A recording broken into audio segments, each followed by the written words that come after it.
Caroline was just 3 years old when she was taken away from her parents and sent to residential school. My mom's grandfather was considered a radical Indian. So it was because he didn't follow rules. He didn't follow what they wanted us to do with their children.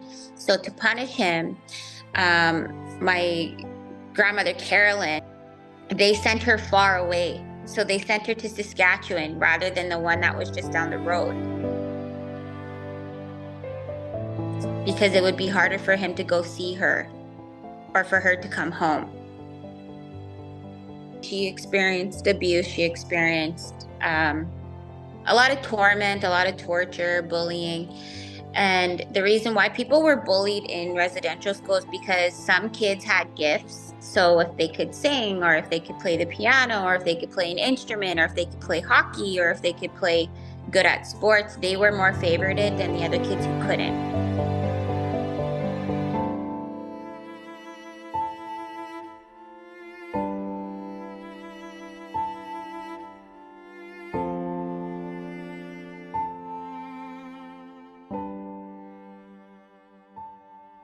When my grandma was in the last years of her life, she was really ill, but she'd have nightmares every night because me and my mom had to take care of her, and she'd have nightmares of being in the residential school, and she would just cry and cry and cry. And that's how she was. Like, in her dream, she was back in residential school.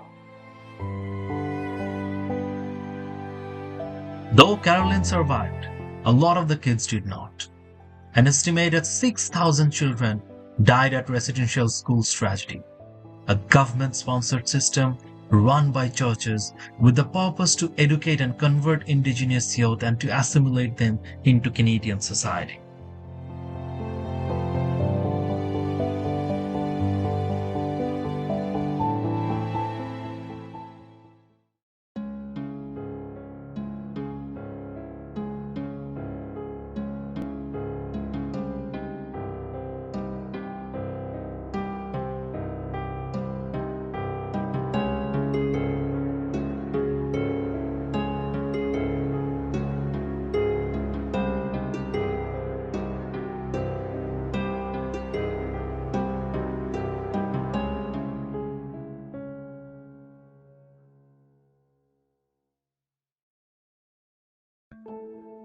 The Mohawk Institute in Brantford, Ontario, accepted its first boarding students in 1831.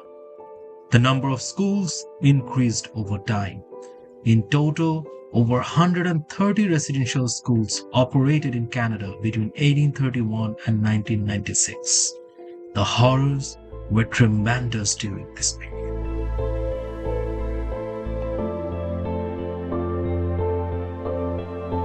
In some cases, Indigenous youths were forbidden to speak their first language.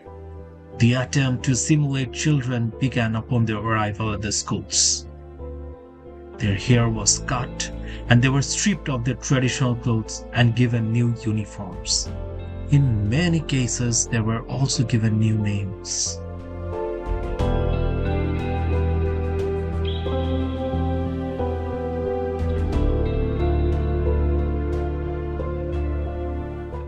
Impatience and correction often led to excessive punishment, including physical abuse. A lot of the times, children were heavily beaten, chained, or confined. Some of the staff were sexual predators, and many students were sexually abused. When allegations of sexual abuse were brought forward by students, parents, or staff, the response by government and church officials was inadequate. The police were hardly contacted, and even if government or church officials decided that the complaint had merit, the response was simply to fire the perpetrator. Most of the times, they just allowed the abuser to keep teaching.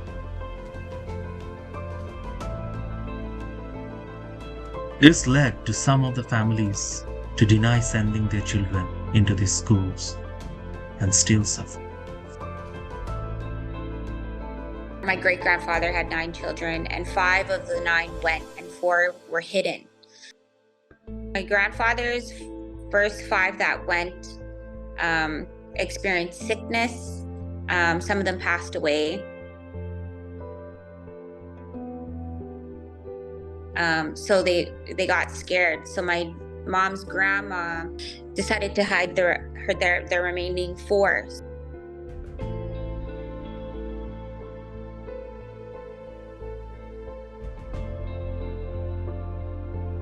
They had a bunker where they hid their kids when the Indian agent would come.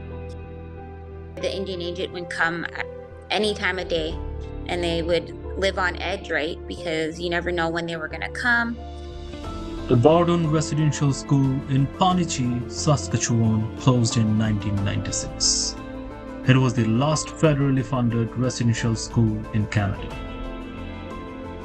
On 11 June 2008, Prime Minister Stephen Harper, on behalf of the Government of Canada, offered an apology to all former students of residential schools in Canada.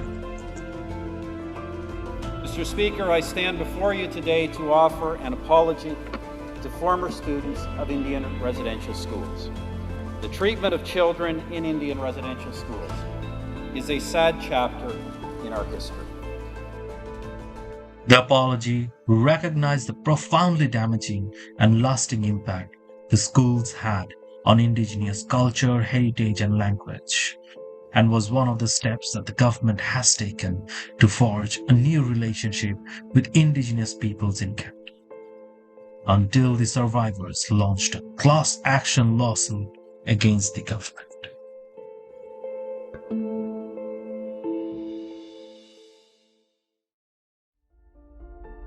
Indian Residential School Settlement Act. Canada is calling it the first compensation to First Nation communities for the loss of language, culture, and heritage due to the residential school system. On September 24, 2021, the Federal Court approved a nationwide class settlement to compensate students who attended a federal Indian residential school, as it is called. This year, in 2023, on March 13, Federal Court approved the terms of a $2.8 billion settlement. Furthermore, the Federal Court has also approved a $23 billion settlement agreement for First Nations children and families who experienced racial discrimination through Ottawa's chronic underfunding of the on-reserve foster care system and other family services. The Truth and Reconciliation Commission, TRC, was set up in 2008 to document the effect of residential schools on Indigenous peoples. The TRC went on to say that in order for reconciliation to happen in Canada, there has to be awareness of the past, an acknowledgement of the harm that has been inflicted, atonement for the causes, and action to change behavior. On 30 September 2021, the first National Day of Truth and Reconciliation took place.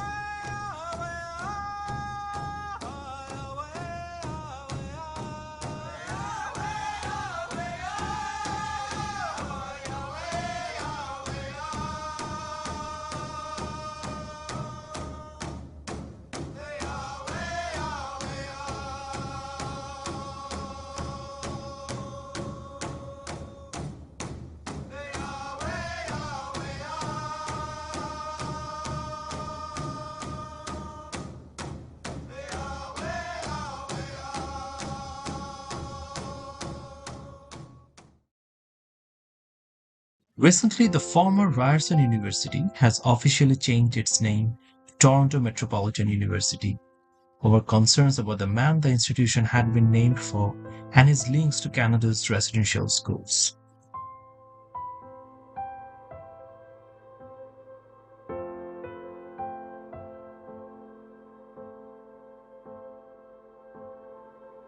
The Diversity Institute at Toronto Metropolitan University is also using an ecological systems approach to understand diversity and inclusion of the Indigenous community at the social, organizational, and individual levels.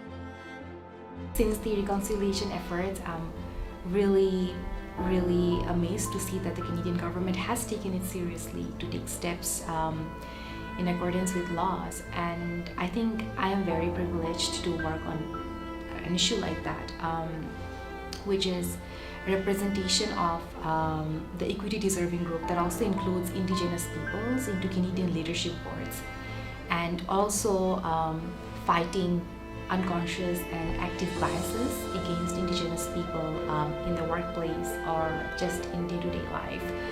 That could even be creating a small booklet of how to avoid aggression, microaggression against Indigenous and First Nations and Inuit people.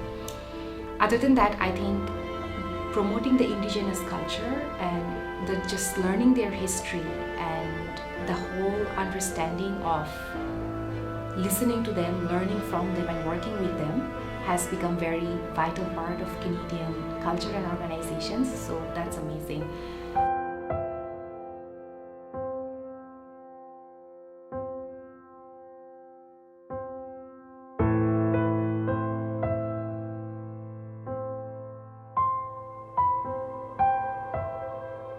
The attempted assimilation of Indigenous students left them disoriented and insecure, with the feeling that they belong to neither Indigenous nor settler society, and it still continues. All we can hope is for a better future where Indigenous and non-Indigenous peoples can coexist harmoniously with mutual respect, understanding, and shared prosperity.